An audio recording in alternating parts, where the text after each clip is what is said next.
بسم الله الرحمن الرحيم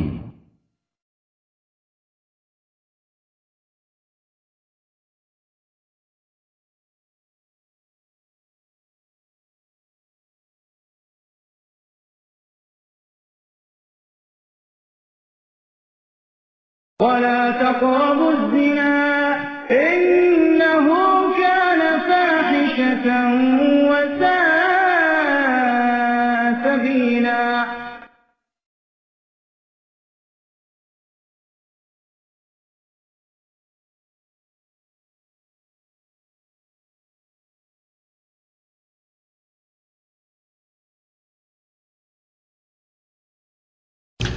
السلام عليكم ورحمة الله وبركاته. إن الحمد لله نحمده ونستعينه ونستغفره ونعوذ بالله من شرور أنفسنا ومن سيئات أعمالنا. من يهده الله فلا مضل له ومن يضلله فلا هادي له. وأشهد أن لا إله إلا الله وحده لا شريك له وأشهد أن محمدا عبده ورسوله صلى الله تعالى عليه وعلى آله وصحبه وسلم تسليما كثيرا. يا أيها الذين آمنوا اتقوا الله حق تقاته ولا تموتن إلا وأنتم مسلمون. يا أيها الناس اتقوا ربكم الذي خلقكم من نفس واحدة وخلق منها زوجها وبث منهما رجالا كثيرا ونساء واتقوا الله الذي تساءلون به والأرحام إن الله كان عليكم رقيبا.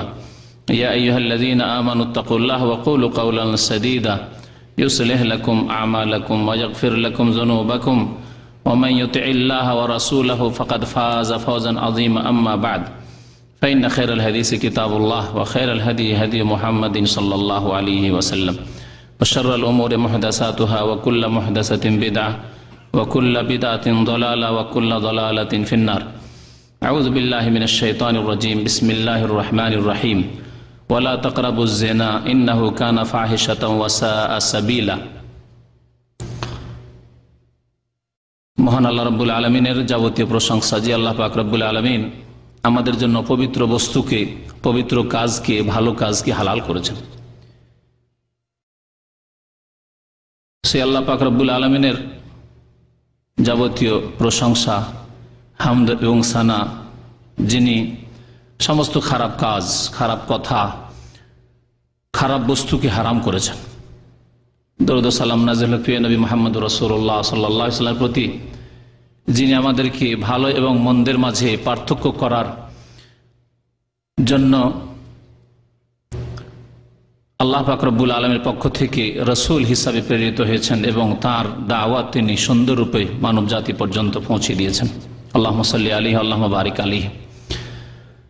আজকে আমাদের বিষয়বস্তু হচ্ছে এমন একটি নোংরা স্বভাব, নোংরা চরিত্র সম্পর্কে, যে চরিত্রকে আল্লাহ পাক রব্বুল আলামিন কোরআনে কারীমে হারাম করেছেন, রাসূলুল্লাহ সাল্লাল্লাহু আলাইহি সাল্লাম হাদিসে হারাম ঘোষণা করেছেন এবং চরম অপরাধ বলে আখ্যায়িত করেছেন।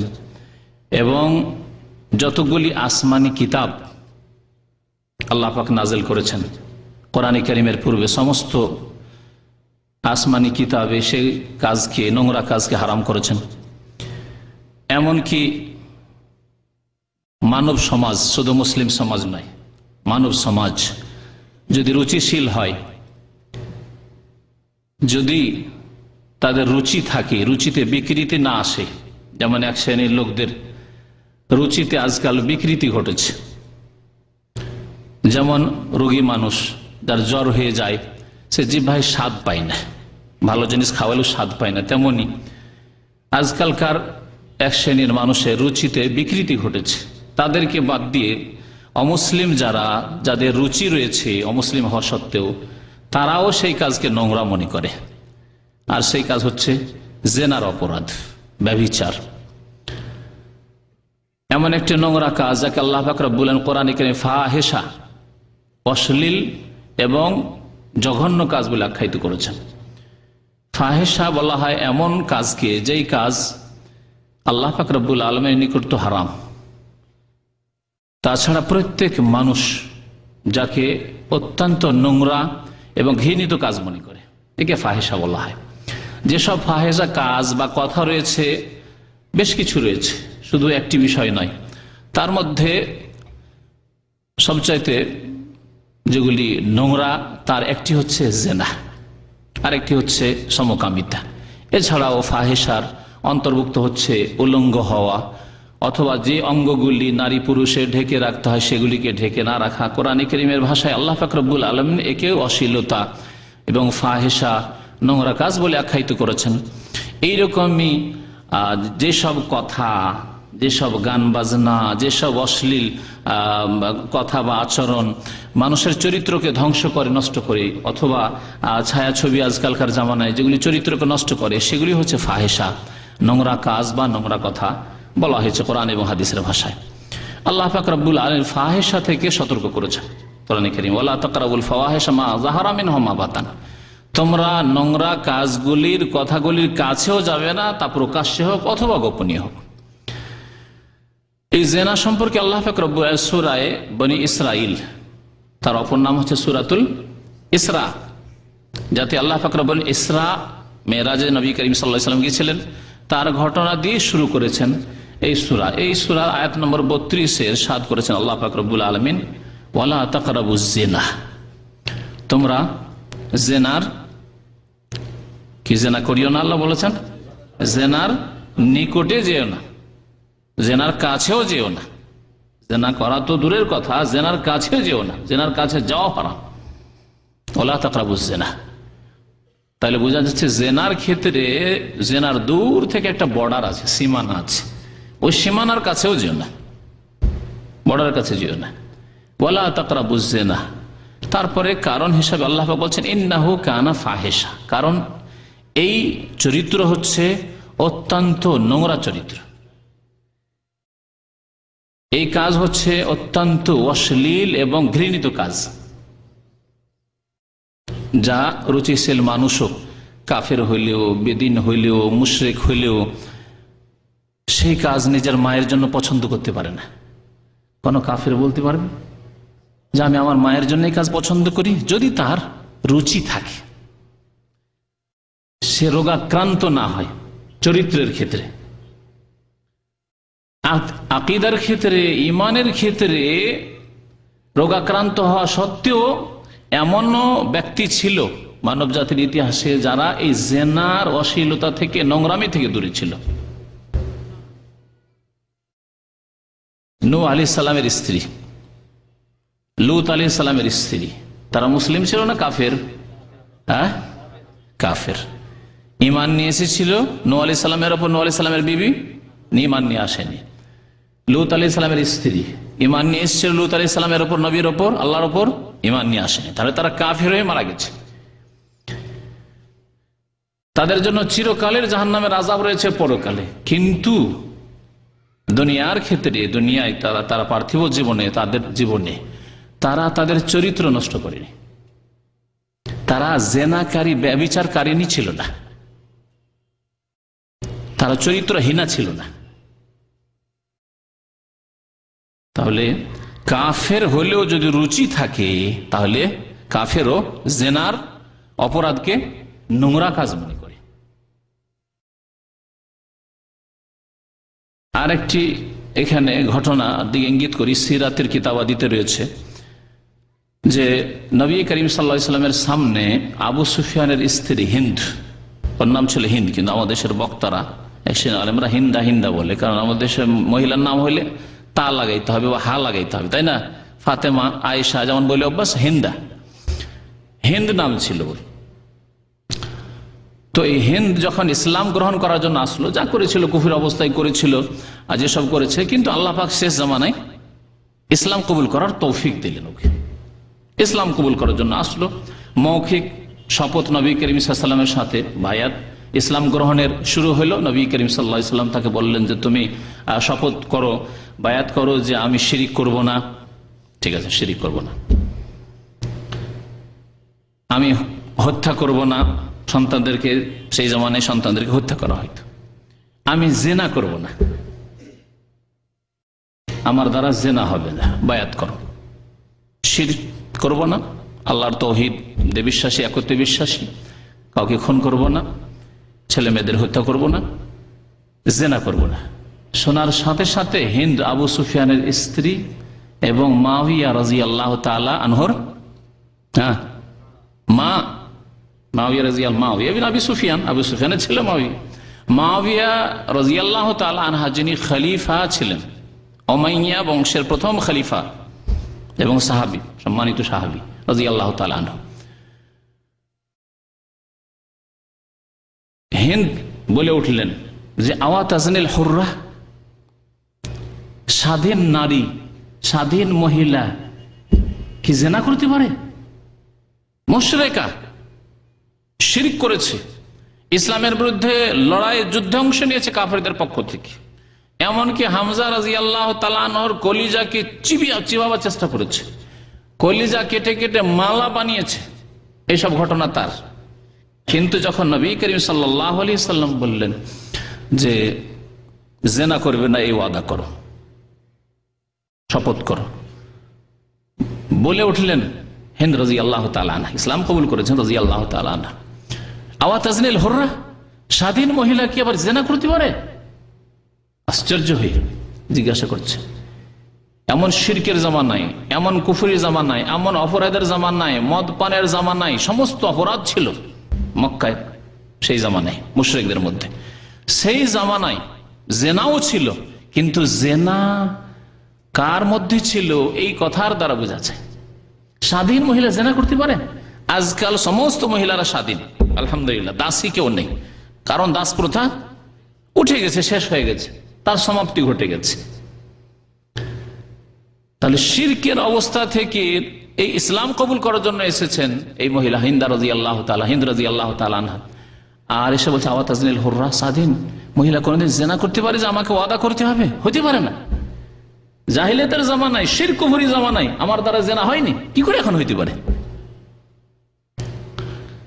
কিন্তু আজকে মুসলিম সমাজ বড় আফসোস লাগে, বড় আফসোস লাগে। আল্লাহ পাক রব্বুল আলামিন কি বলেছেন? ফিরে আসি, ওয়ালা তাকরাবুজ জিনা, তোমরা জিনার নিকটবর্তী হবে, ইন্নাহু কানা ফাহিশা, কারণ এই কাজ হচ্ছে অশ্লীল কাজ, এমন অশ্লীল কাজ মুশরিক শিরকের জামানায় স্বাধীন মহিলা কি করে জিনা করতে পারে? স্বাধীন মহিলা স্বামী ছাড়া আর কারো কাছে কি করে যেতে পারে? এই চিন্তাধারা তাদের, এত অশ্লীল কাজ আল্লাহ পাক এর জন্য ফাহিশা বলেছেন, ওয়াসা সাবিলা, এবং অত্যন্ত খারাপ রাস্তা, সা সাবিলা, অত্যন্ত খারাপ রাস্তা। তাহলে বোঝা গেল ভালো রাস্তা আছে, তাই না? যখন জিনার রাস্তা হচ্ছে খারাপ রাস্তা, তাহলে ভালো রাস্তা আছে। সে রাস্তার নাম কি? হ্যাঁ, বিবাহ। জোরে বলেন একজন। হ্যাঁ, বিবাহ।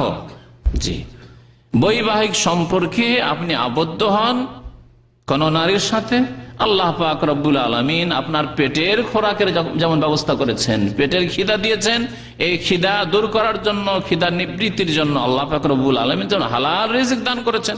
আপনি হালাল ছেড়ে হারাম খেয়ে না, সুদ খেয়েন না, ঘুষ খেতে যেয়েন না, বেঈমানি আত্মসাৎ করিয়েন না, জুয়ার কাজ করিয়েন না, হারাম ব্যবসা করিয়েন না।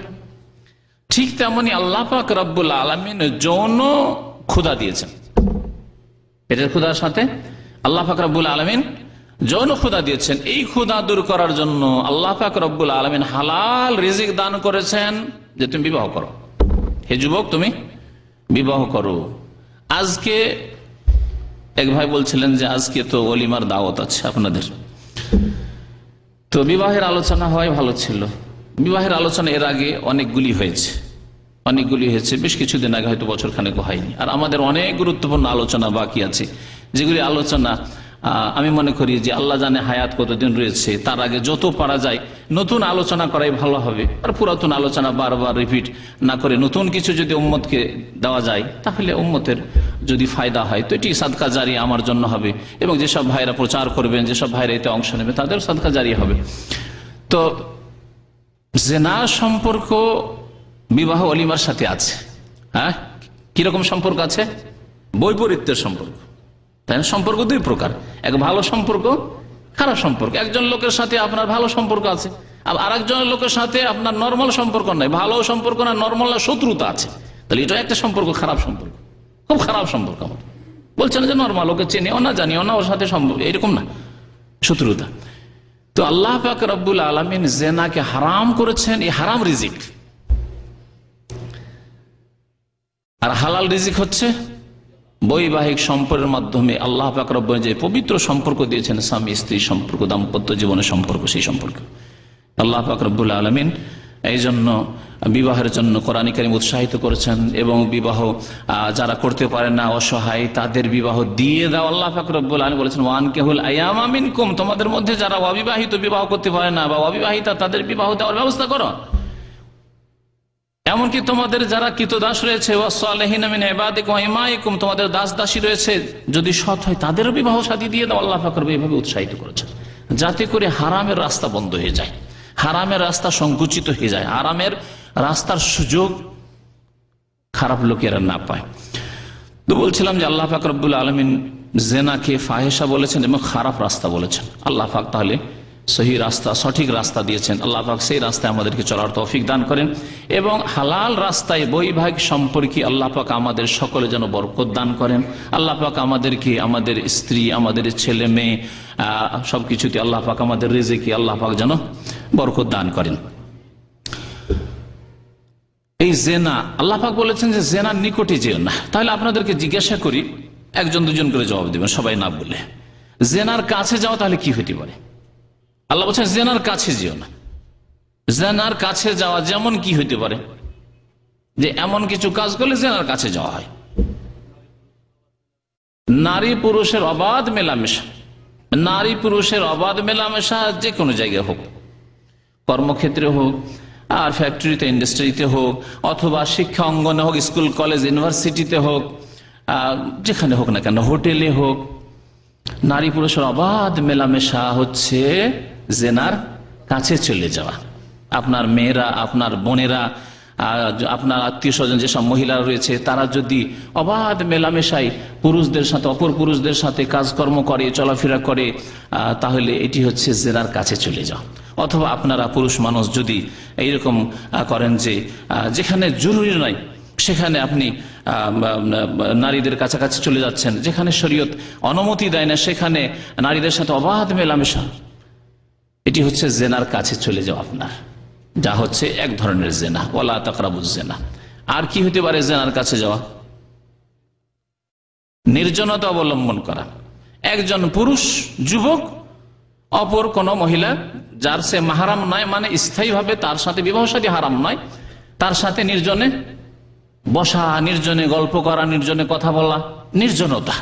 যে কোনো জায়গায় নির্জনতা, বাড়ির মধ্যে হোক, কোথাও মাঠে ঘাটে হোক, যেখানে হোক না কেন, হোটেলে হোক, অথবা যে কোনো জায়গায় হোক না কেন, হসপিটালে হোক, একটি রুমে ডাক্তার সাহেব বসে আছেন আর নির্জনে নার্স আর লক করে, দরজা লক করে গল্প চলছে। আর এইরকম হাসপাতালে বহু ঘটনা ঘটছে। আমাদের ঘনিষ্ঠ বন্ধু তো বাস্তব শোনা, চোখে দেখা গল্প, যে ব্যক্তি চোখে দেখেছে তার কাছ থেকে শুনে গল্প করছে। তো নির্জনতা অবলম্বন করা এইরকমই আমাদের দেশে সবচেয়ে বড় ফিতনা। ঘরে ঘরে ফিতনা হচ্ছে শালীর সাথে গল্প। শ্বশুর বাড়ি গিয়ে স্ত্রীর সাথে গল্প করবে না, শালীর সাথে গল্প, আজকের দিন শালীর সাথে। আচ্ছা, তারপরে নিজের বাড়িতে স্ত্রী তো আছে, ও তো আছে 24 ঘন্টা, ভাবির ঘরে গিয়ে গল্প, ভাবির ঘরে গিয়ে গল্প। এগুলি হচ্ছে নির্জনতা, যেটি হচ্ছে জেনার কাছে যাওয়া। যারা ভাবির সাথে গিয়ে ভাবির ঘরে ওই ছেলে নেওয়ার, ভাতিজাকে কোলে না, ভাতিজিকে কোলে নেওয়ার বাহানায় গিয়ে ঘরে বসে গল্প করে, অথবা শ্বশুর বাড়ি গিয়ে শালি সাথে গল্প করে, অথবা শালির বাড়ি গিয়ে শালির ঘরে ও গেছে, ভাইরা কোথায় গেছে, শাড়ু কোথায় গেছে, আর ও শালির সাথে গল্প করে। এগুলি হচ্ছে জেনার কাছে যাওয়া। আল্লাহ বলছেন ওয়ালা তাকরাবুজ জেনা। আর জেনার কাছে যাওয়া, অবৈধ ভালোবাসা। অবৈধ ভালোবাসা হচ্ছে মহিলাদের সাথে ভালো, পুরুষের মহিলার সাথে ভালোবাসা কি? ইসলামী ভালোবাসা হচ্ছে যে আমার দিনই বোন, এতটা যথেষ্ট, কিন্তু তাদের সাথে সম্পর্ক রাখা ভালোবাসা। আজকাল যে স্কুল কলেজ ইউনিভার্সিটিতে যে যুবক যুবতীর ভালোবাসা, এটি হচ্ছে জেনার কাছে যাওয়া। আল্লাহ বলছে ওয়ালা তাকরাবুজ জেনা, এ প্রেম করিও না। আমাদের ভণ্ড পীরেরা এই প্রেমের রাস্তা খুলেছে। দোষ কলেজ ইউনিভার্সিটি ওয়ালাদের দেব না, আগে দোষ দিতে হবে বিদআতপন্থীদের, ভণ্ড পীরেরা, যারা লাইলা মাজনুর কিসসা বলে ইশকে ইলাহি শিখায়। তখন সাধারণ মানুষ মনে করে যে প্রেম করা তো কোনো দোষণীয় ব্যাপার না, কারণ আমাদের পীরে কিবলা তো লাইলা মাজনুন কিসসা শোনায়। তো লাইলা মাজনুন কিসসা যদি ভালোই না হবে, কেন পীরে কিবলা শোনাবে? পীরকে কিবলা বানিয়ে দিয়ে নিজেও গুমরাহ হইল, আরো পীরও গুমরাহ, আর জাতিকে গুমরাহ করল। আর কোন কারণ? হ্যাঁ, জেনার কাছে যাওয়া, যেমন অশ্লীল দৃশ্য, অশ্লীল ছবি দেখা, যারা এই নোংরা ছবি ব্লু ফিল্ম দেখে, অথবা ব্লু ফিল্ম শুধু নয়, এমনকি সিরিয়াল দেখে মহিলাদের দিকে বারবার তাকে একটা যুবক মানুষ 25 বছর, 28 বছর, 30 বছর বয়স, 18 বছর বয়স, আর বিবি পায় না, হয় বিবাহ হয়নি, করতে পারে না, বা সুযোগ সুবিধা হয়ে ওঠে না, অথবা বিবাহ করেছে কিন্তু বউ সাথে রাখতে পারে না, যেমন প্রবাসীদের অবস্থা। এই ফিল্ম দেখলে চরিত্র ঠিক থাকে, তখন ওই শয়তান তার মনে ধান্দা দেবে যে কোথায় পাবি তুই, কোথায় পাবি, খোঁজ কর তো দেখি কোথায় আছে, কোথায় আছে। বড় জেনায় গিয়ে পৌঁছে দিব, আল্লাহ তাকরাবু জেনা। তাহলে ফিল্ম দেখা, সিরিয়াল দেখা, মহিলাদের দিকে তাকানো, সে মহিলাই হোক, মানে আসলে মহিলা অথবা মহিলাদের ছবি, এসব তাকানো, এমনকি মহিলাদের থেকে খবর শোনা, টিভির খবর শোনা, এগুলো হচ্ছে জেনার নিকটবর্তী হওয়া। আল্লাহ বলছেন ওয়ালা তাকরাবু জেনা, জেনার কাছে যেও না। আর কোন? মহিলাদের বেহায়া বেপরদা হয়ে মাথা খুলে চেহারা খুলে রাস্তাঘাটে চলাফেরা করছে, তারা নিজেরা আকৃষ্ট হচ্ছে অন্য যুবকদের, এই সুন্দর যুবকদের ওই দিকে তাকায় মহিলা, আর ওদের দিকে কত যে তাকাচ্ছে, ওই পেশাব পায়খানার যেগুলো মাছি রূপের মানুষ, সেগুলি ভ্যান ভ্যান ভ্যান ভ্যান করে ওই দিকে তাকাচ্ছে। দেখেন এইরকম দৃশ্য গাড়ি থেকে যখন নামছে, মহিলারা এসে হসপিটালে যেসব চাকরি করে, আর দেখেন ওই মাছির মতো ভ্যান ভ্যান করে, মনে হচ্ছে যে বসেই যাবে গায়ে মাছি, পেশাব পায়খানার মাছি। এগুলি এইরকম বহু কারণ রয়েছে, সময় কম, সুতরাং এই কারণে আমি সময় কাটিয়ে দিতে চাই না। আমার মনে হয় এই জেনার বিষয়বস্তু কমপ্লিট না হলে আগামী শুক্রবারে বাকি অংশটুকু কমপ্লিট করব। আগে বাড়ি একটু, আল্লাহ পাক রব্বুল আলামিন জেনার রাস্তাকে বন্ধ করার জন্য প্রথম ইমানি শক্তি বাড়াতে বলেছেন। ইমানি শক্তি, ইমানি শক্তি যদি দুর্বল হয়ে যায় না, ইমানি শক্তি বাড়ছে না, ইমানি শক্তি দিয়ে জেনা থেকে বাঁচছে না। আজকাল অধিকাংশ মানুষ সত্য কথা, হক কথা বলার প্রয়োজন রয়েছে যাতে আমাদের সংশোধন হয়। অধিকাংশ মানুষ, বরং অধিকাংশ মুসলিম জেনা থেকে বেঁচে যারা আছে তাদের কথা বলছি, যারা জেনা থেকে বাঁচে না তাদের কথা বলছি না। যারা জেনা থেকে বেঁচে আছে তাদেরকে তো জিজ্ঞেস করেন যে আপনার দ্বারা জেনা হয়নি কেন, এর উত্তরের পরিসংখ্যান আপনি গণনা করেন, যে আপনি 10 জন 20 জন 50 জনকে জিজ্ঞাসা করে একটা পার্সেন্টেজ নিয়ে আসেন। আজকালকার যে পার্সেন্টেজ এই গণনার যে সিস্টেম রয়েছে, এই সিস্টেমে তো দেখবেন অধিকাংশ লোক যাদের দ্বারা জেনা হয়নি, জেনা থেকে বেঁচে আছে, তারা উত্তর দেবে যে সমাজে আমি কি হয়ে যাব, চরিত্রহীন হয়ে যাব, সমাজে আমি বদনাম হয়ে যাব, সারা জীবন যতদিন বেঁচে থাকবো লোকজন যে দেখবে গ্রামের এলাকার বলবে এই লোকটি জানো অমুকের মেয়ের সাথে কাজ করছো, অমুক জায়গায় ধরা পড়েছে, এই কাজ করেছে। তাহলে আল্লাহর ভয়ে নয়, কার ভয়ে? সমাজের ভয়ে জেনা থেকে বেঁচে থাকে যারাও জেনা থেকে বেঁচে থাকে, আর অধিকাংশই জেনা থেকে বেঁচে থাকে না। অল্প সংখ্যক কিছু আছে যারা আল্লাহ পাক রব্বুল আলামিনকে ভয় করে, কেরামান কাতেবিন ডানে বামে আছে, লিখা হয়ে গেল, লিখা হয়ে যাবে, কেউ দেখছে না। আলামি আলাম বিআন্নাল্লাহ ইয়ারা, জানো নাকি যে আল্লাহ দেখছেন, জানো নাকি আল্লাহ দেখছেন, কেউ নেই কিন্তু আল্লাহ তো দেখছেন।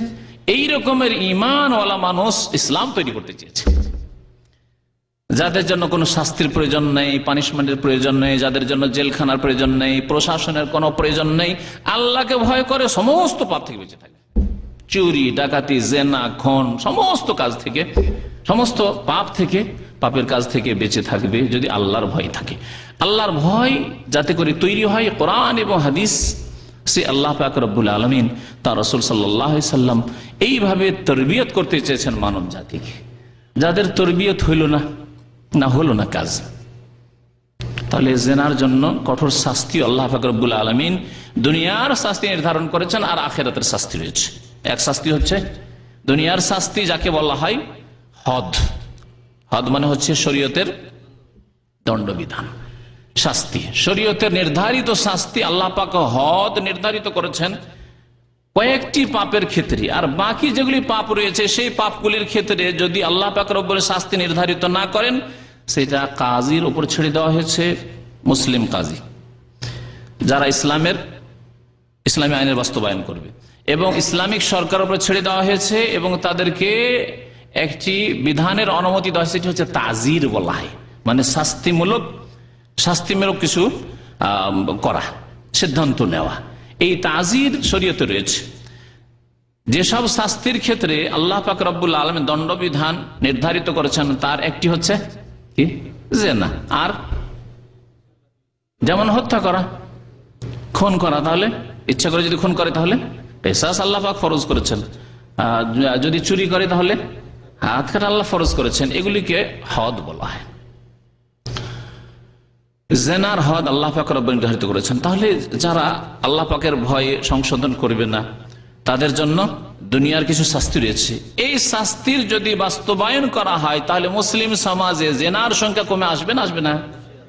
যারাই জেনার দিকে ইচ্ছা করবে তাদেরকে একবার চিন্তা করে দেখতে হবে, যারে জেনা তো করে নিলাম 5 মিনিটের ব্যাপার, খুব স্বাদ, পার্থিব স্বাদ, একটু হারাম, যদি হারামের সেন্স থাকে আর যদি নাও থাকে, হারামের যদি ধারণা নাও থাকে, এইরকম ইমান নাও থাকে, তাহলে পিছনে আর ধরা যদি পড়ে যায় পুলিশের হাতে, ইসলামিক সরকার, মুসলিম সরকার, ইসলামী আইনের বাস্তবায়ন হবে, তাহলে কি হবে? যদি বিবাহিত হই তাহলে এই শাস্তি আর বেঁচে থাকতে পারবো না, আর যদি অবিবাহিত হইতে এমন মার দিবে যে হয়তো বাঁচবো না। আর মানুষের সামনে মার খেতে হবে সারা জিন্দেগি। লোকেরা বলবে এই লোকটির ওপর জেনার শাস্তি কায়েম করা হয়েছে, এই লোকটির ওপর জেনার দণ্ডবিধান কায়েম করা হয়েছে, হদ লাগানো হয়েছে। সুতরাং মুসলিম সমাজ জেনা থেকে পাক হবে না হবে না? হয় আল্লাহর ভয়ে পাক হবে, আর না হলে আল্লাহ পাক রব্বুল আলমিনের যে নির্ধারিত দণ্ডবিধান রয়েছে, হদ রয়েছে, তার ভয়ে সাজা, দুনিয়ার শাস্তি সাজার ভয়ে, আখেরাতের শাস্তিকে যদি ভয় নাও করে, যেটা হচ্ছে ইমানি শক্তি, সেই ইমানি শক্তি নেই, সেই জন্য আখেরাতের শাস্তিকে ভয় করে, তাহলে দুনিয়ার শাস্তিকে অবশ্যই ভয় করবে। তো আল্লাহ পাক রব্বুল আলামিন জেনাকে হারাম করেছেন এবং জেনার রাস্তাকে বন্ধ করার জন্য এই বিধান জারি করেছেন। জেনা শুধু এই বড় জেনার নাম নয়, এছাড়াও বেশ কিছু জেনা রয়েছে। আব্দুল্লাহ বিন আব্বাস রাদিয়াল্লাহু তাআলা আনহু আরেক সাহাবী আবু হুরায়রা রাদিয়াল্লাহু তাআলা আনহু থেকে বর্ণনা করেছেন। তাহলে সাহাবী থেকেও বেশ কিছু হাদিস বর্ণনা করেছেন। আবু হুরায়রা বলছেন, ইন্নাল্লাহ কাতাবা আলা ইবনে আদম হাযযাহু মিনাজ জিনা। আল্লাহ পাক রব্বুল আলামিন বান্দার উপর, বান্দার প্রত্যেকটি তকদির লেখা আছে। আল্লাহ পাক তকদির লিখে রেখেছেন, সেই জন্য ওটা হবে না, আপনি করবেন সেই জন্য আল্লাহ লিখেছেন। তকদিরের ক্ষেত্রে অনেকে বিভ্রান্ত, আর শুধু ধর্মীয় ক্ষেত্রে বিভ্রান্ত, দুনিয়ার ক্ষেত্রে বিভ্রান্ত নয়। আবার পার্থিব ক্ষেত্রে, হ্যাঁ, টাকা পয়সা ইনকামের ক্ষেত্রে, নেতৃত্ব হাসিল করার ক্ষেত্রে আবার বিভ্রান্ত নয়। কোন ক্ষেত্রে বিভ্রান্ত? ধর্মীয় ক্ষেত্রে বিভ্রান্ত, তকদিরের ক্ষেত্রে। আজকে স্পেন থেকে এক ভাই টেলিফোন করে ওই রকমই তকদিরের সংশয়ের কথা বলছিল। আজকে আসর পরে আমাদের এক ভাই বসে হচ্ছিল। তাই বললাম, ধর্মীয় ক্ষেত্রে শুধু, দুনিয়ার ক্ষেত্রে কেন আপনি বিভ্রান্ত নন? তকদিরের ক্ষেত্রে বাংলাদেশ থেকে সুদূর স্পেনে পৌঁছে গেছেন, কেন? পাসপোর্ট করার দরকার নাই, ভিসার দরকার নাই, আমার ওই ঢাকা রাজধানী যাওয়ার দরকার নাই। আল্লাহ যদি রুজি রাখে ডলার, তাহলে স্পেন থেকে বাড়িতেই চলে আসবে। আল্লাহ তো লিখিয়ে রেখেছে তকদিরে, যাওয়ার দরকারটা কি? দুনিয়ার ক্ষেত্রে কর্ম করতে হবে, আর আপনি বুঝছেন যে কর্ম করতে হবে, করছেন, কাউকে বলতে হয় না কর্ম করার জন্য। আর জান্নাতে পৌঁছার জন্য নামাজ, রোজা, হজ, যাকাত, যা করণীয় করা, যা বর্জনীয় হারাম, তা থেকে বেঁচে থাকার মাধ্যমে আপনাকে জান্নাতের ভিসা লাগবে, তার আপনার প্রয়োজন নেই, তার জন্য মেহনত লাগবে না। নবী করিম সাল্লাল্লাহু আলাইহি ওয়াসাল্লাম বলেছেন যে তকদির লেখা আছে, কিন্তু এ মালু, তোমরা কাজ করো, কর্ম করো, নামাজ পড়ো, রোজা রাখো, যাকাত দাও, হজ করো, জায়েজ কাজ করো, সুন্নত করো, এবং হারাম কাজ থেকে, নাজায়েজ থেকে বেঁচে থাকো। এ মালু ফাকুল্লুন মুয়াসসারুন লিমা খুলিকা লাহ। প্রত্যেক ব্যক্তির জন্য তাই সহজ করে দেওয়া হবে, হ্যাঁ, যার জন্য সৃষ্টি করা হয়েছে। জান্নাতের জন্য সৃষ্টি হয়ে থাকেন, ওই কাজই করতে ভালো লাগবে। আপনি তো স্বেচ্ছাই করছেন সেই কাজ। জাহান্নামের জন্য, যদি জাহান্নাম আল্লাহ আপনি করবেন, সেই জন্য আল্লাহ আপনাকে লিখে রেখেছেন, আর ওই কাজই, খারাপ কাজই করতে ভালো লাগবে। বেশ কিছু লোক আছে তো খারাপ কাজ করতে, বিয়ে করতে ভালো লাগে না, 40 বছর বয়সে বিয়ে করতে ভালো লাগে না, আর শুধু জেনাই করে। আবার কিছু লোক আছে, না না না, কোনো মহিলার দিকে তাকাইতে ইচ্ছা করেন না, কিন্তু বিবাহের জন্য 18 বছর বয়স হলে মনে করে পয়সা আছে আমার বাবার, অসুবিধাকে আমি দেরি কেন করবো, বিবাহ করবো, আমি গুনাহ থেকে বাঁচবো। সেও তো মানুষ, আর এই ব্যক্তিও মানুষ। কুল্লুন মুয়াসসারুন লিমা খুলিকা লাহ। নবী কারীম সাল্লাল্লাহু আলাইহি ওয়াসাল্লাম কি বলছেন যে আল্লাহ পাক রব্বুল আলামিন প্রত্যেক আদম সন্তানের উপর জেনার ভাগ লিখে রেখেছেন। জিজ্ঞাসা করেছিলাম, উত্তর দিয়েছেন আপনারা, জেন আল্লাহ পাক লিখে রেখেছেন তকদিরে, সবকিছু, তার মধ্যে একটি হচ্ছে জেনা লিখে রেখেছেন। তো আল্লাহ পাক লিখে রেখেছেন, সেই জন্য আপনি করছেন না, আপনি করবেন সেই জন্য লিখে রেখেছেন। এদিক থেকে মাত্র 2-4টা, এদিকে তো হতভম্ব যে কি বলবো রে ভাই, হ্যাঁ, বুঝতে পেরেছেন? সে ওই ব্যক্তি করবে, সেই জন্য আল্লাহ পাক লিখে রেখেছেন। কারণ আল্লাহ পাক রব্বুল আলামিনের জন্য অতীত, বর্তমান, ভবিষ্যতের ভাগ নেই। আমার জন্য, আপনার জন্য, সৃষ্টির জন্য ভাগ আছে। যে ওই অতীতের যা কিছু কানে পৌঁছেছে, নলেজে পৌঁছেছে জানি, তাই না? বর্তমান চোখের সামনে আপনাদেরকে দেখছি তা জানি, কিন্তু বর্তমানও যে বাইরে আছে তা জানি না। জানি কি? আর ভবিষ্যতের কিছুই জানি না। না জানেন? ভবিষ্যতের কিছুই জানেন না। আল্লাহ পাক রব্বুল আলামিন ভবিষ্যতের সবই জানেন। আর যদি আচ্ছা আপনার জিন্দেগিতে আপনি ভালো করবেন, জান্নাতে যাবেন, আল্লাহ জানেন না জানেন না? যদি বলেন যে না, যেমন গুমরাহ হয়েছে যারা তাকদীর অস্বীকার করেছে, বলছে না যখন করব তখন, তাহলে আল্লাহর অজ্ঞতা আপনি বলতে চান যে আল্লাহ তাহলে জানেন না, আমার কি হবে আল্লাহ জানেন না, যখন হবে তখন জানবেন। কত বড় গুমরাহি! অথচ আল্লাহ পাকের 99টি নামের একটি নাম হচ্ছে আলিম। সবকিছুই যিনি জানেন, সবকিছুই যিনি জানেন। তো আল্লাহ পাক রব্বুল আলামিন লিখে রেখেছেন, যেহেতু আপনি ওই রাস্তায় যাবেন, আল্লাহ সবকিছু জানছেন। আপনার বায়োডাটা আগে থেকে জানেন, আপনি এরকম কাজ করবেন, আপনি ভালো কাজ করবেন, ভালো লিখে রেখেছেন। মন্দ করবেন, আল্লাহ জানেন, সেজন্য লিখে রেখেছেন। আমরা মানুষ হিসাবে যখন চিন্তা করি তখন হতভম্ব হয়ে যায় যে আল্লাহ লিখে রেখেছেন, তাহলে তো আমাদের এখতিয়ার নেই। আমাদের এখতিয়ার বুঝতে পারছেন না? আজকে যে এসেছেন, স্বেচ্ছায় আসেননি, আবার কখনো যে আসেন না, স্বেচ্ছায় থাকেন না। আজকে গেলাম না, থেকে গেলাম, আজকে ধুলোবালি উঠছে, আজকে গেলাম না। যেদিন করেন এরকম হয়তো, বা আজকে খুব ক্লান্তি মনে হচ্ছে, আজকে যাব না। তো সে স্বেচ্ছায় থাকেন না, না বেঁধে রাখে কেউ, খাটের সাথে বেঁধে তো রাখে না। তাহলে বোঝা গেল যে আমাদের স্বাধীনতা, আমাদের অনুভূত ফিলিং আছে, আমাদের অনুভব করছি যে আমরা স্বাধীন। আল্লাহ পাক রব্বুল আলামিন আপনি আমি যে কাজগুলি করব সেগুলি লিখে রেখেছে। তার মধ্যে হচ্ছে হাজ্জুহু মিনাজ জিনা, জিনার যে অংশগুলি লিখে আছে বিভিন্ন রকমের। আদরাকা যালিকা লা মুহালা, তা অবশ্যই করবে। যদি না করে, আল্লাহ পাক লিখে রেখেছেন আর একজন লোক করলো না, তাহলে ক্ষতি কি হবে? দেখি তকদিরের পরীক্ষা নিয়ে কতটা আপনাদের জ্ঞান আছে তকদির সম্পর্কে। হ্যাঁ, আল্লাহ লিখে রেখেছেন আর ব্যতিক্রম ঘটিয়ে দিলেন, আপনি তা করলেন না, এরকম হবে নাকি? যদি হয়ে যায় তাহলে কি হবে? তাহলে আল্লাহ পাক রব্বুল আলামিন দুর্বল, যা রিপোর্ট দিয়েছেন ভুল রিপোর্ট, ঠিক না? আল্লাহ দুর্বল, আলা কুল্লি শাইইন কাদির, তিনি আলিম, তিনি হাকিম। সুতরাং আদরাকা যালিকা লা মুহালা, অবশ্যই অবশ্যই হবে, আপনি করবেন, সেই জন্য তো লিখে রেখেছেন আল্লাহ পাক রব্বুল আলামিন, ব্যতিক্রম ঘটবে না। ফাজেনা লাইনে তারপর নবী কারীম সাল্লাল্লাহু আলাইহি ওয়াসাল্লাম বলছেন যে চোখের জেনা আছে। চোখের জেনা কি? আন্নাজরু, দেখা, সরাসরি মহিলা দিয়ে দেখা অথবা মহিলার ছবি দেখা হচ্ছে চোখের জেনা। ওয়াজেনাল লিসানে, আজকাল ইন্টারনেটের যুগে ইন্টারনেট খুলে অধিকাংশ যুবকদেরকে ভালো দিক দেখতে ভালো লাগে না। ইন্টারনেটে ভালো দিকও আছে, ভালো সাইট আছে, না ভালো দেখবে না খারাপ দেখবে। যেখানে খারাপ খারাপ ছবি আছে, যেখানে নোংরা ছবি আছে, যেখানে মহিলার ছবি আছে, কোনখানে বিবাহ শাদীর দিক আছে, ওগুলো খুঁজবে। কোনখানে প্রেম আলাপ আছে, যদি এই খুঁজে, এই হচ্ছে জেনা। কিসের? চোখের জেনা। ওয়াজেনাল লিসানে আল মানতিক, নবী করিম সাল্লাল্লাহু আলাইহি ওয়াসাল্লাম বলছেন যে জবানেরও জেনা আছে, জিহ্বার জেনা, বাকশক্তির জেনা। তা হচ্ছে আল মানতিক মানে কথা বলা, না তাকায়ান্তিক থেকে মানতিক মানে কথা বলা। তাহলে কথা বলা হচ্ছে কিসের জেনা? জবানের জেনা। আজকালকার জামানায় কথা বলে জেনা করে।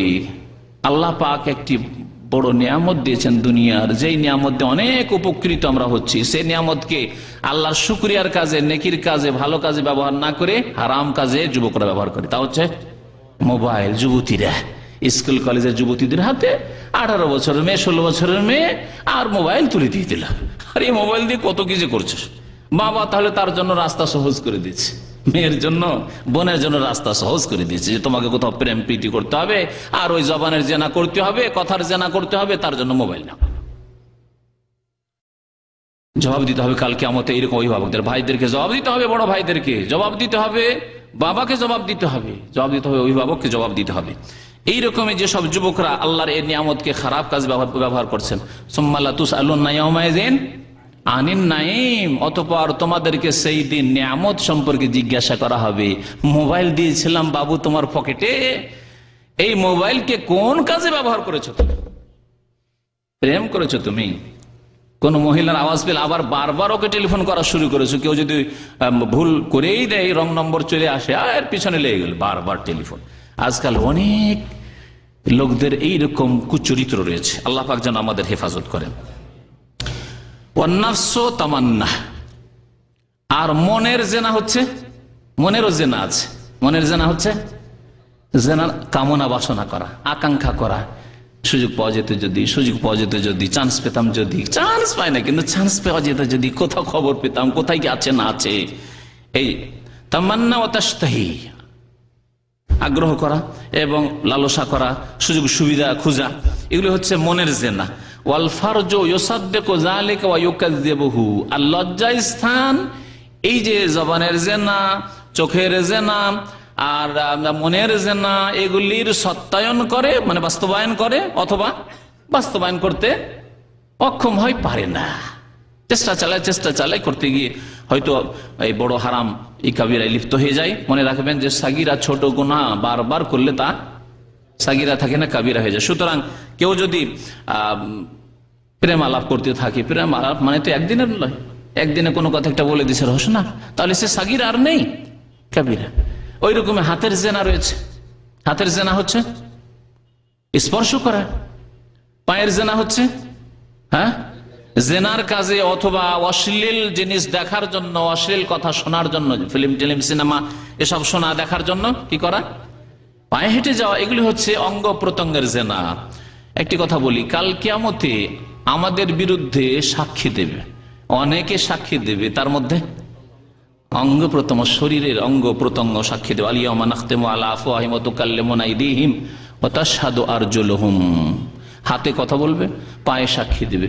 অন্য আয়াতে রয়েছে তাশহাদু আলাইহিম আলসিনাতুহুম ওয়া আইদিহিম ওয়া আরজুলুহুম, হাত, জবান, অঙ্গ প্রত্যঙ্গ এগুলি কি করবে, সাক্ষী দেবে। আপনার পক্ষে সাক্ষী দেবে এগুলি অঙ্গ প্রত্যঙ্গ, না বিপক্ষে দেবে, আপনি চিন্তা করুন। আল্লাহকে একটু ভয় করুন এবং কাল কিয়ামতে জবাব দিতে হবে, এই চিন্তা করুন। আল্লাহ পাক রব্বুল আলামিন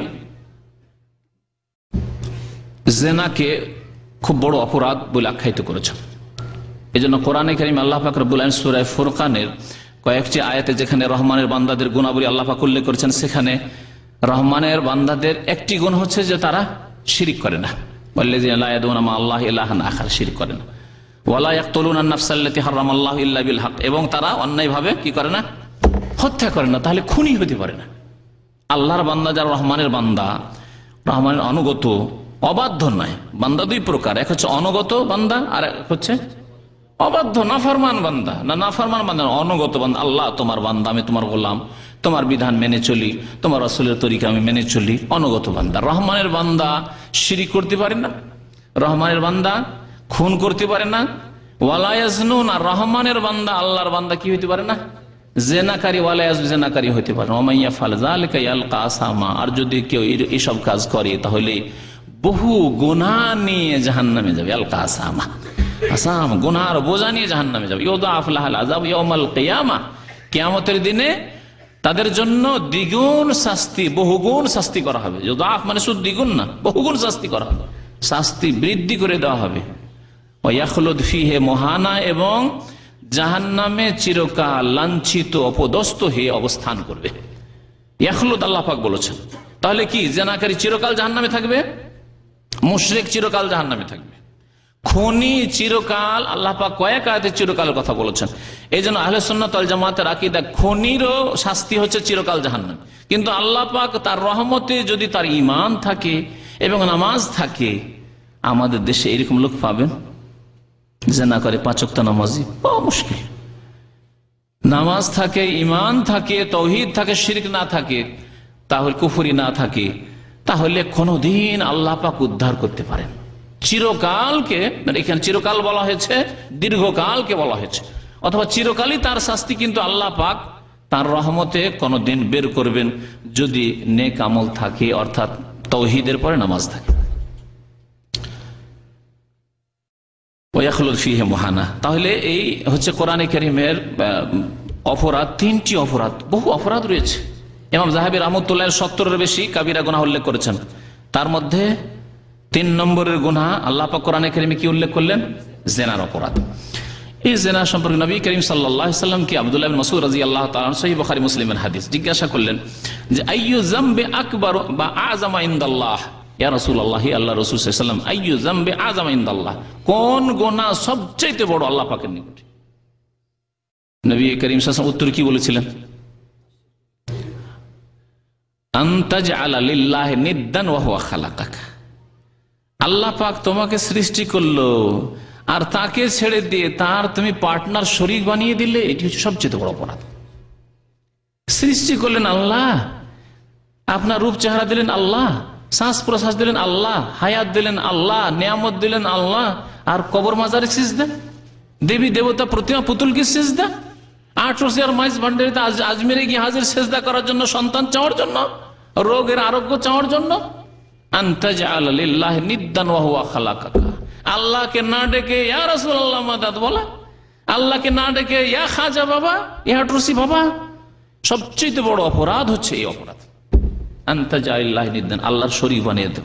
আল্লাহকে ডাকছেন, মসজিদে গিয়ে নামাজ পড়ছেন, আবার এদিকে মাজারে গিয়ে শিরক করছেন।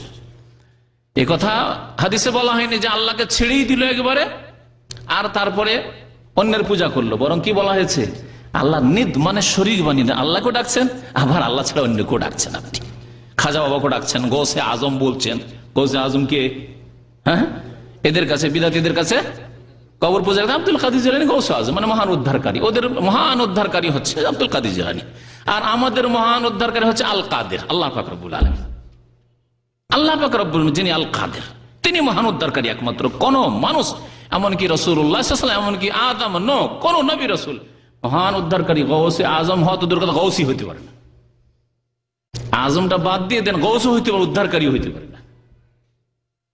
যে আপনি কোন জায়গায় বিপদে পড়েছেন আর গায়েব থেকে, অদৃশ্য থেকে আপনাকে উঠিয়ে নেবে, উদ্ধার করে নেবে, এই শক্তি আল্লাহ পাক ছাড়া কারো কাছে নেই। আল্লাহ না করে এখানে আপনি ডুবছেন কোথাও সমুদ্রে, আর আপনার দেশ থেকে কেউ আপনাকে উদ্ধার করে নেবে? আপনার বাবা উদ্ধার করতে পারবে? আপনার নিজের বাবা, জন্মদাতা বাবা এত মায়া করে, সে উদ্ধার করতে পারে? আপনার মা যে 10 মাস পেটে রেখেছে, কত কষ্ট, সে উদ্ধার করতে পারলো না, আর আপনার খাজা বাবা উদ্ধার করে নিল, আপনার ওই জিলানি বাবা উদ্ধার করে নিল? আশ্চর্য কথা, সবচেয়ে বড় পাপ।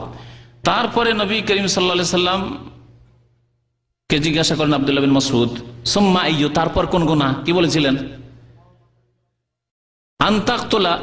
আনতাকতুলা ওয়ালাদাকা খাশিয়াতা আন ইয়াতাআম্মাক, তুমি সন্তানকে হত্যা করবে এই ভয়ে যে সন্তান বেশি হইলে আমার সাথে এরা বসবে খেতে, পাবো কোথায়? হ্যাঁ, পাবো কোথায়? সুতরাং সন্তানদের হত্যা করে দিবে। আজকাল চালাকের সাথে সন্তান হত্যা করা হচ্ছে। হ্যাঁ, আগের জামানার মতো সন্তান হয়ে গেল তারপরে হত্যা করতো, কারণ না তখন ব্যবস্থা ছিল না এরকম। এখন বড় চালাকের সাথে, আসতেই দেবো না তোকে, ব্যাস দুটো যথেষ্ট, ব্যাস একটা ছেলে হয়ে গেছে, আর কি দরকার?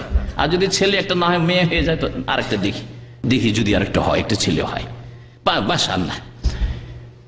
ওই একরকমের হত্যা যে আপনি সারা জিন্দিগি স্বামী স্ত্রী জীবন চলে যাচ্ছে, বাস একটি আর দুটি আর নেবো না, এটি হচ্ছে আনতাকতুলা ওয়ালাদাকা খাশিয়াতা আন ইয়াতাআম্মাক। আপনার ছেলে মেয়ে বেশি হয়ে গেলে আপনার সাথে খাবে, আপনি পাবেন কোথায়? আপনি আমি পড়াবো কি করে, আমি চালাবো কি করে, এইসব চিন্তা। যেন আপনি রাজ্জাক হয়ে গেছে, আপনি আর আব্দুর রাজ্জাক নন। যারা একটি দুটি ছেলে মেয়েতে ক্ষান্ত করছেন তাদেরকে বলছি, আপনারাই রাজ্জাক হয়ে গেছেন, আর আব্দুর রাজ্জাক না। রাজ্জাকের বান্দা না, নিজেই রিজিক দাতা হয়ে গেছেন ছেলে মেয়েদের। আল্লাহ পাক যেন হিদায়াত করেন মুসলিম জাতিকে। আর মুসলিম জাতি এই বেশি কাজ করা শুরু করেছে, পশ্চিমা জাতি করে না। পশ্চিমা জাতি প্রথমত বিয়েই করে না, তারপরে বিয়ে করলো এইসব চিন্তা নেই তাদের। এই বার্থ কন্ট্রোল, জন্ম নিয়ন্ত্রণ আর ফ্যামিলি প্ল্যানিং, এসব সব মুসলিম দেশে, মুসলিমদের মগজে ঢুকিয়ে দেওয়া হয়েছে।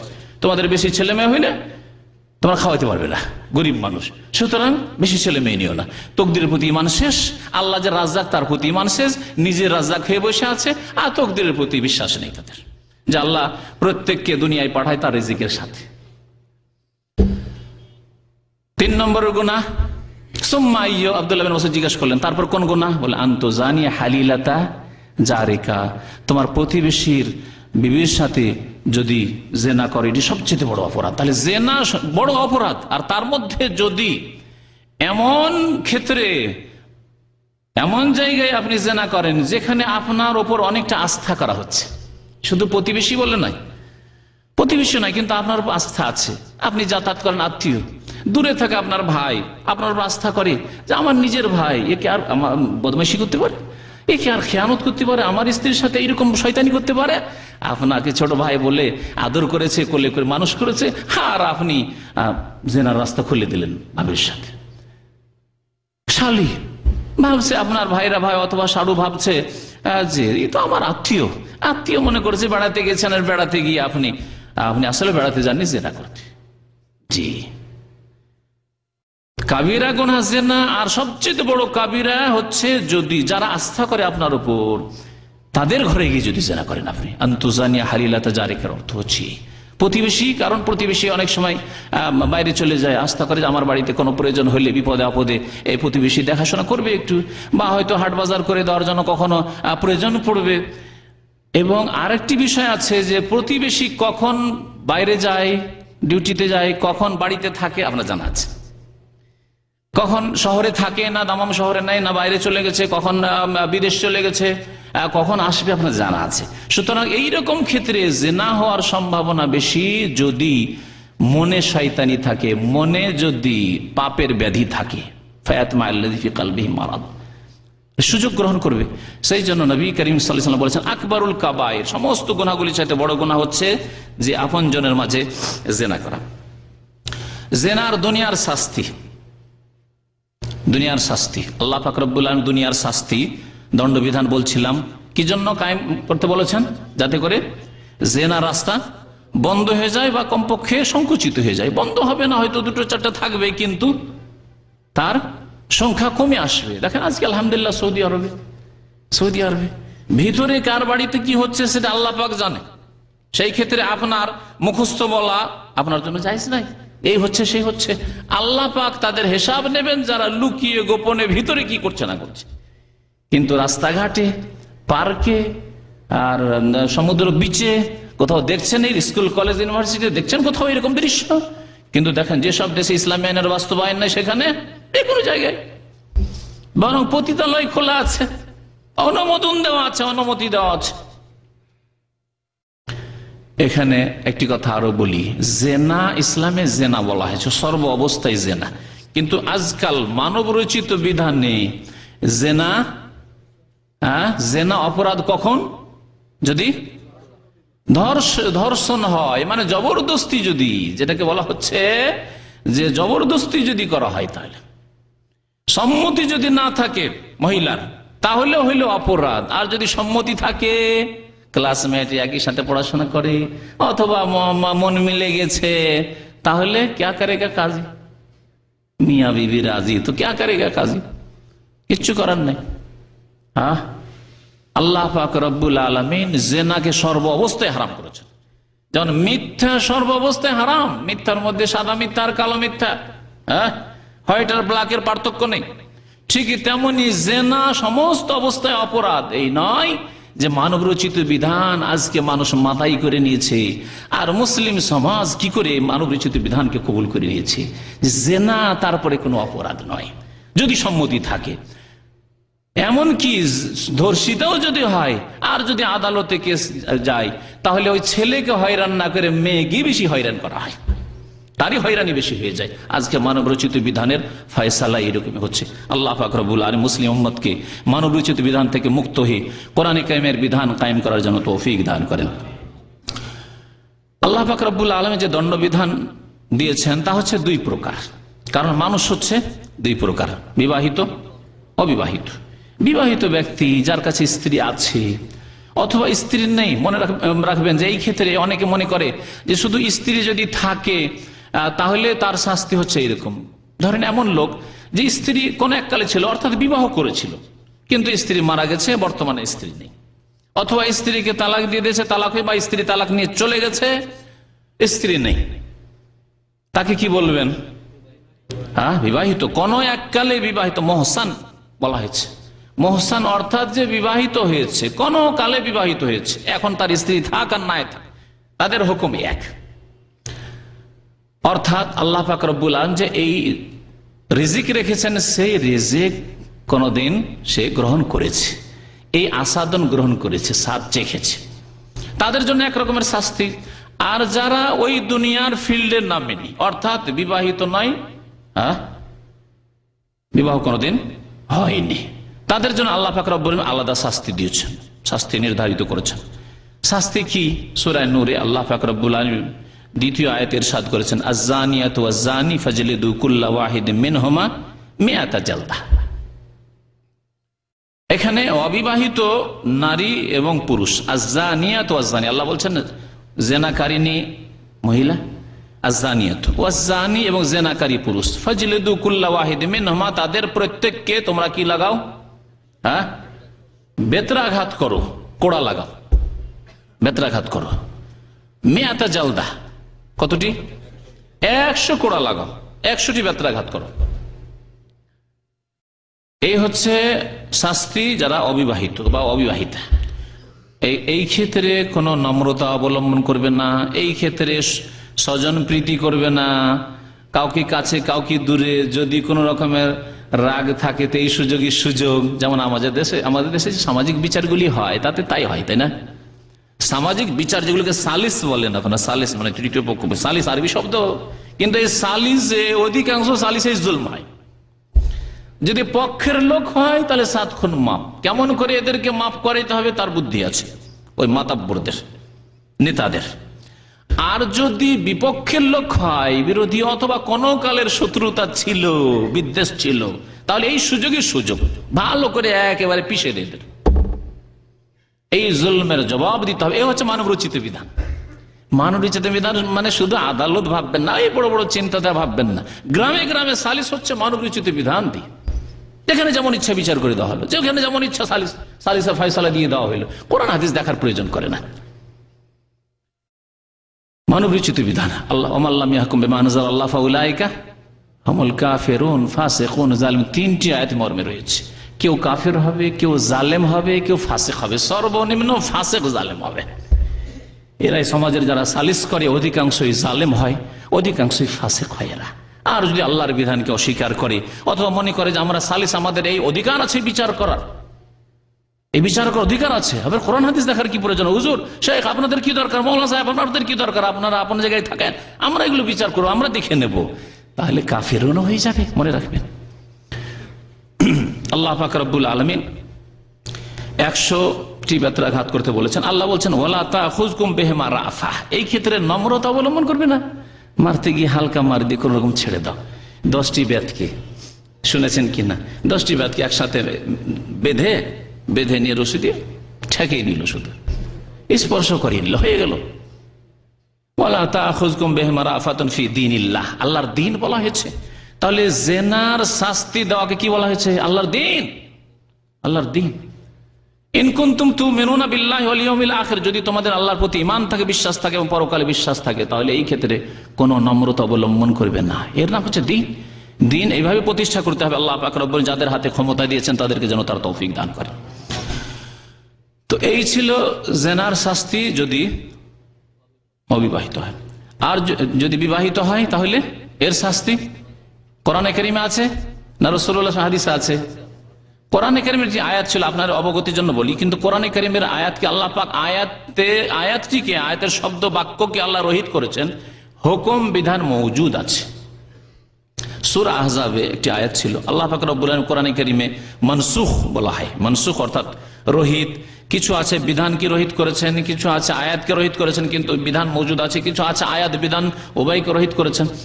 তো আল্লাহ পাক রব্বুল আলামিন এই আয়াত নাজিল করেছেন কোরআনে কারিমে, আশ-শাইখু ওয়াশ-শাইখাতু ইযা জানায়া ফারজুমুহুমা আল-বাত্তাতা। এই আয়াত আর কোরআনে কারিমে নেই, কারণ কোরআনে কারিম থেকে নবী সাল্লাল্লাহু আলাইহি ওয়াসাল্লামের জামানাতে রহিত করে দেওয়া হয়েছে। কিন্তু নবী সাল্লাল্লাহু আলাইহি ওয়াসাল্লামের হাদিস আছে যে প্রথম দিকে আয়াত নাজিল হয়েছিল, সাহাবায়ে কেরাম আয়াত তেলাওয়াত করতেন। আশ-শাইখু ওয়াশ-শাইখাতু, শাইখ মানে কি? বৃদ্ধ হয়, হ্যাঁ, বৃদ্ধ বৃদ্ধা। এখানে উদ্দেশ্য হচ্ছে বিবাহিত বিবাহিতা, বিবাহিত বিবাহিতা এজা জানায়া, যদি জেনায় লিপ্ত হয়, ফারজুমুহুমা আল-বাত্তাতা, তাহলে অবশ্যই অবশ্যই তাদেরকে রজম করো, মানে পাথর দিয়ে মেরে সংসার করে দাও। নবী করিম সাল্লাল্লাহু আলাইহি ওয়াসাল্লামের হাদিসে যদি এই হুকুম না থাকতো তাহলে মানসুখ আয়াত দিয়ে বিধান কায়েম করা যায় না। মনে রাখবেন, মনসুখ আয়াত মনসুখ হয়ে গেছে, হুকুমটি হাদিসে বাকি আছে, হাদিসগুলি আপনাদেরকে শোনায়। নবী করিম সাল্লাল্লাহু আলাইহি ওয়াসাল্লাম থেকে উবাদা ইবনে সামিত রাদিয়াল্লাহু তাআলা বর্ণনা করেছেন, খুযু আন্নী কাদ জাআলাল্লাহু লাহুন্না সাবিলা, তোমরা আমার কাছ থেকে বিধান নিয়ে নাও। আল্লাহ পাক রব্বুল আলামিন মহিলাদের জন্য রাস্তা বের করে দিয়েছেন, মহিলাদের জন্য রাস্তা বের করে দিয়েছেন, অর্থাৎ মহিলাদের ইজ্জতের হেফাজতের জন্য রাস্তা বের করে দিয়েছেন। যদি এই দণ্ডবিধান আল্লাহ পাক না দিতেন তাহলে, আর এই দণ্ডবিধানের বাস্তবায়ন যদি না হয়, যেমন হচ্ছে না, মানুষোচিত বিধান যেসব দেশে বাস্তবায়িত হচ্ছে সেসব দেশে এই দণ্ডবিধান বাস্তবায়ন না হওয়ার কারণে কত বেশি জেনা, যে কথা বলছিলাম যে আলহামদুলিল্লাহ এখানে ইসলামী আইনের বাস্তবায়ন থাকার জন্য জেনা কোথাও খোলা নেই, কিন্তু রাত দিন জেনা চলতে আছে, জেনার ঘটনা হতে আছে, বরং জেনার অনুমতি দেওয়া আছে, কারণ মানবরচিত বিধান। জেনা অপরাধ নয়, সম্মতি থাকলে অপরাধ নয়, ধর্ষিতা হলে অপরাধ, কিন্তু সেই অপরাধ আবার আদালতে পেশ করলে আবার উকিল আছে, ব্যারিস্টারি পাশ করে বসে আছে, মানব রচিত বিধানের ব্যারিস্টার হয়ে বসে আছে, তাদেরকে তো পেটের ব্যবস্থা করতে হবে। সেই জন্য জেনা ধর্ষিতা হইলেও এমন করে 9কে 6 করতে হবে যাতে করে এই জেনা হয়নি, অথবা অপরাধ হচ্ছে এই মেয়েরই, পুরুষের কোনো অপরাধ নাই। এই হলো অবস্থা। আল্লাহ পাক রব্বুল আলামিন যেন আমাদের মুসলিম জাতিকে হিদায়াত দান করেন। নবী কারীম সাল্লাল্লাহু আলাইহি ওয়াসাল্লাম বলছেন যে আল্লাহ পাক রব্বুল আলামিন মহিলাদের জন্য রাস্তা বের করেছেন। আল বিকরু বিল বিকরি জালদু মিয়াতিন ওয়া নাফিউ সানাহ, যদি কুমার এবং কুমারী হয়, অবিবাহিতা হয়, তাহলে জালদু মিয়াতিন 100টি বেত্রাঘাত করবে, ওয়া নাফিউ সানাতিন, হাদিসে অতিরিক্ত আরেকটি সাজা শোনানো হয়েছে, 1 বছরের জন্য নির্বাসন মানে দেশ থেকে তাড়িয়ে দেওয়া। কিন্তু আজকাল দেশ থেকে তাড়িয়ে দিলে কি অবস্থা হবে বলুন তো দেখি, ভালো হবে না আরো মন্দ হবে? আরো খারাপ হবে। মুসলিম দেশ থেকে তাড়িয়ে দিলে গিয়ে দুনিয়ার জান্নাতে গিয়ে আশ্রয় নিয়ে নেবে, হ্যাঁ আশ্রয় নিয়ে নেবে। আর এভাবে আশ্রয় দেওয়া হচ্ছে, রাজনৈতিক আশ্রয়ের নামে কত আশ্রয় এরকম দেওয়া হচ্ছে অপরাধীদেরকে। তো যাই হোক, এই জন্য ফুকাহায়ে কেরামরা বলেছেন যে এই নির্বাসন যেখানে আজকালকার জামানায় আরো ক্ষতি করবে সমাজের, সেজন্য বা ওই ব্যক্তি যাকে নির্বাসিত করবেন ওর চরিত্র আরো নষ্ট করে দিবে খারাপ দেশে গিয়ে, যেখানে আরো খারাপ পরিবেশ পাবে। সুতরাং কি করতে হবে, এটাকে জেলে রূপান্তরিত করে দিতে, 1 বছরের জেল, 100টি বেত্রাঘাত এবং তার সাথে সাথে 1 বছরের জেল। ওয়াসাইয়্যিবু বিসাইয়্যিবি জালদু মিয়াতিন ওয়ার রাজম, এই হাদিস মুসলিম শরীফের হাদিস।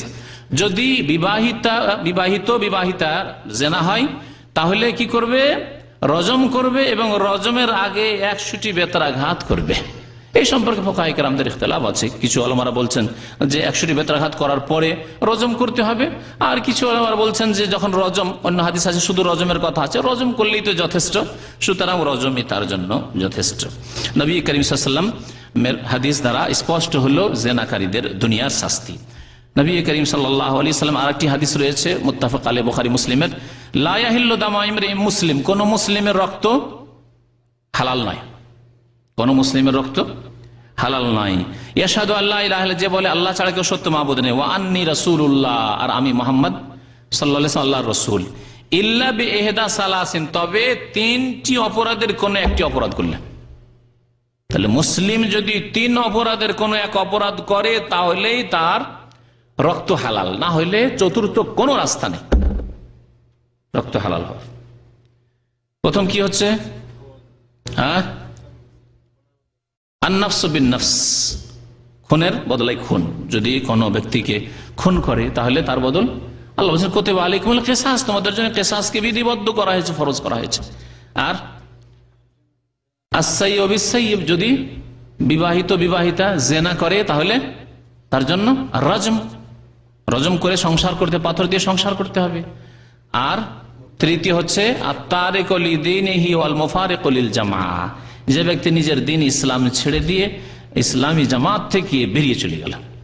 ইসলামী জামাত থেকে মানে মানুষের তৈরি করা সংগঠন নয়, হ্যাঁ মানুষের তৈরি করা সংগঠন, এগুলো মানুষের তৈরি করা সংগঠন। সেই সংগঠন যদি উপকার থাকে তাহলে ভালো কথা, আর অনেক সংগঠনে আছে তাতে উপকার চাইতে অপকার বেশি আছে, তাহলে পরিত্যক্ত, অথবা সুন্নতের চাইতে বিদআতি বেশি আছে, অথবা সুন্নত বিদআত মিশ্রিত আছে, সুতরাং পরিত্যক্ত। এইসব জামাত সম্পর্কে বলা হয়েছে, জামাত সম্পর্কে বলা হয় জামাত মানে হচ্ছে জামাতুল মুসলিমিন অথবা খলিফাতুল মুসলিমিনের জামাত থেকে, খলিফাতুল মুসলিমিনের জামাত থেকে বিদ্রোহ ঘোষণা করে খলিফার আনুগত্য করলো না, এই ক্ষেত্রে বলা যেতে পারে। এই তিনটি ক্ষেত্র নবী করিম সাল্লাল্লাহু আলাইহি ওয়াসাল্লাম বলেছেন যে এই তিনটি ক্ষেত্রে রক্ত হালাল হবে, আর কোনো ক্ষেত্রে রক্ত হালাল হবে না।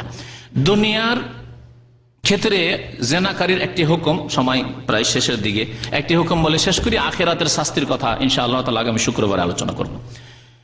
দুনিয়ার ক্ষেত্রে নবী করিম সাল্লাল্লাহু আলাইহি ওয়াসাল্লাম বলেছেন, সহিহ বুখারীতে হাদিস রয়েছে যে দুনিয়াতে একজন মানুষ যদি জেনায় লিপ্ত হয় তাহলে সে কি অবস্থায় থাকে, তার ঈমান তার ইসলাম কি অবস্থায় থাকে। নবী করিম সাল্লাল্লাহু আলাইহি ওয়াসাল্লাম বলছেন, লা ইয়াজনি জানি হিনা ইয়াজনি ওয়া হুয়া মুমিন। জেনাকারী যখন জেনা করে তখন সে মুমিন থাকে না। জেনাকারী ব্যভিচারকারী বা ব্যভিচারকারিনী যদি ব্যভিচার করে তাহলে মুমিন থাকে না, তাহলে কি হয়ে যায়? কাফের হয়ে যায়, কুফরের কাছে চলে যায়, কুফরের কাছে চলে যায়।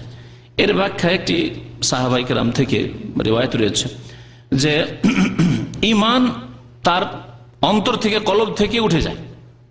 ফাকানা ফাওকা রাসিকা যুল্লা, ছাতার মতো উপরে থাকে, জেনার অবস্থায় ঈমান থাকে না। যদি তারপরে দিনের দিকে ফিরে আসে, ঈমান ইসলামের দিকে ফিরে আসে, তাহলে ঈমান ফিরে আসে। আর যদি সে ফিরতে না যায় তাহলে ঈমান তার শরীর থেকে, তার অন্তর থেকে, তার কলব থেকে বেরিয়ে চলে গেছে। তাহলে জেনাকারী জেনা করলে এমন পাপে ডুবে যায় যে ঈমান থাকে না। আর এই অবস্থায় যদি মারা যায়, আল্লাহ না করে এই অবস্থায় যদি বিনা তওবায় মারা যায়, তাহলে ওয়াখলুদ ফিহি মুহানা, বড় লাঞ্ছিত অপদস্থ হয়ে চিরকাল জাহান্নামে থাকবে, যেমন কোরআনে কারীমে আল্লাহ পাক রব্বুল আলামিন বলেছেন। তাহলে এতে থেকে বাঁচার উপায় কি? এক তো জেনা থেকে বাঁচার উপায় কি, কথা লম্বা হয়ে যাবে, ইনশাআল্লাহ তাআলা আগামী আলোচনায় পেশ করব। কিন্তু কারো দ্বারা যদি এইরকম ভুল হয়ে গিয়ে থাকে, এই বিষয়টি আজকে বলছি, আল্লাহ না করে কারো দ্বারা ভুল হয়, কিন্তু কোন কালে ভুল হয়ে গেছে, এখন তো তার সংশোধনের রাস্তা লাগবে। রাস্তা কি? রাস্তা হচ্ছে তওবা এবং ইস্তিগফার। তওবা এবং ইস্তিগফার, আল্লাহর কাছে ইস্তিগফার মানে মার্জনা কামনা করা, মাপ চাওয়া বারবার করে আল্লাহর কাছে আন্তরিকতার সাথে, ইখলাসের সাথে। আর তওবা করা মানে আল্লাহর দিকে ফিরে আসা। তওবা করা মানে আল্লাহর দিকে ফিরে আসা। আপনাকে প্রমাণ করতে হবে সত্যি আপনি আল্লাহর দিকে ফিরে আসছেন, আপনার চরিত্রের মধ্যে এইসব ত্রুটি নেই। আর আপনি এখনো ফিল্ম দেখতে আছেন, এখনো নোংরা ছবি দেখছেন, এখনো যদি সুযোগ পান তাহলে কাম বিগড়ে দিবেন একবারে, এখনো যদি আপনি মানে পাপের দিকেই আপনার মানে ঝুঁকে আছেন আপনি, এইরকম যদি অবস্থা হয় তাহলে তওবা হয়নি। তওবার বেশ কিছু লক্ষণ রয়েছে। তওবা মানে জীবনের সংশোধন হওয়া। আল্লাহ পাক রব্বুল আলামিন সূরা ফুরকানের শেষ রুকুতে যে আয়াতগুলিতে তিনটি অপরাধের কথা উল্লেখ করেছেন, তারপরের আয়াতে আল্লাহ পাক বলছেন, ইল্লা মান তাবা, শিরক করলো, খুন করেছে, জেনা করেছে, রহমানের বান্দার প্রথম কথা এই কাজ করে না। আর যদি কোনো বান্দা করে নেই, কোনো মানুষ করে নেই, এরকম পাপ হয়ে গেছে, তাহলে তাদের জন্য ইউদাফু লাহুল আযাব, কঠোর শাস্তি। তারপর আল্লাহ বলছেন ইল্লা মান তাবা, তাহলে কঠোর শাস্তি থেকে রক্ষা পাবে, আল্লাহর আযাব থেকে, গজব থেকে, জাহান্নাম থেকে রক্ষা পাবে ইল্লা মান তাবা, হ্যাঁ, যে ব্যক্তি তওবা করবে। ওয়া আমানা, শুধু তওবার কথা আল্লাহ বলেননি, আমানা ঈমানের নবায়ন করবে। আর ঈমানের নবায়ন হয়, ঈমান আপনার ঈমানে মরিচা লেগে গেছে, জং লেগে গেছে, তাহলে মরিচা ছুটাতে হবে ঈমানের, ঈমানকে তাজা করতে হবে। যে ঈমান আপনাকে পাপের সুযোগ পেলেও কখনো পাপ হবে না, এরকম ঈমান আপনার তৈরি হয়ে যায়। ও আমানা ও আমেলা আমালান সালেহান, আপনি যে ফিরে এসেছেন নেক আমলের মাধ্যমে আপনি প্রমাণ করবেন যে আমি সংশোধন করে নিয়েছি, সংশোধিত হয়ে গেছি, আমি আল্লাহর দিকে মুখ করে নিয়েছি। ফাউলাইকা ইউবাদদিলুল্লাহু সাইয়্যাতিহিম হাসানাত ওয়া কানা আল্লাহু গফুরার রহিমা। আল্লাহ বলছেন এদের গুনাহগুলিকে আল্লাহ নেকিতে রূপান্তরিত করে দিবেন। তার মানে কি যতটি গুনাহ ততটি নেকি লিখে দিবেন? না, বরং এর সঠিক অর্থ হচ্ছে যে গুনাহ, যেই খাতাতে গুনাহ ছিল, গুনাহই ভর্তি ছিল খাতা, জেনার গুনাহই ভর্তি ছিল খাতা, খুনের গুনাহই ভর্তি ছিল খাতা, শিরকের গুনাহই ভর্তি ছিল খাতা, ইউবাদদিলুল্লাহু সাইয়্যাতিহিম হাসানাত, তাদের গুনাহগুলির স্থান নেকিতে দখল করে নেবে। এখন নেকির খাতা খুলে গেছে, নেকি শুরু হয়ে গেছে। আল্লাহ পাক যেন আমাদেরকে তওবা করার তৌফিক দান করেন, নেক আমলের তৌফিক দান করেন, ঈমানের তাজদীদ, রিনুয়াল করার, নবায়ন করার যেন তৌফিক দান করেন। আল্লাহ আমাদের অতীতের গুনাহ খাতা যেন মাফ করে দেন। রব্বানা যালামনা আনফুসানা ওয়া ইল্লাম তাগফির লানা ওয়া তারহামনা লানাকুনান্না মিনাল খাসিরিন। রব্বানা হাব লানা মিন আজওয়াজিনা ওয়া যুররিয়াতিনা কুররাতা আয়ুন ওয়াজআলনা লিল মুত্তাকিনা ইমামা। সুবহানা রাব্বিকা রাব্বিল ইজ্জাতি আম্মা ইয়াসিফুন ওয়া সালামুন আলাল মুরসালিন ওয়াল হামদুলিল্লাহি রাব্বিল আলামিন।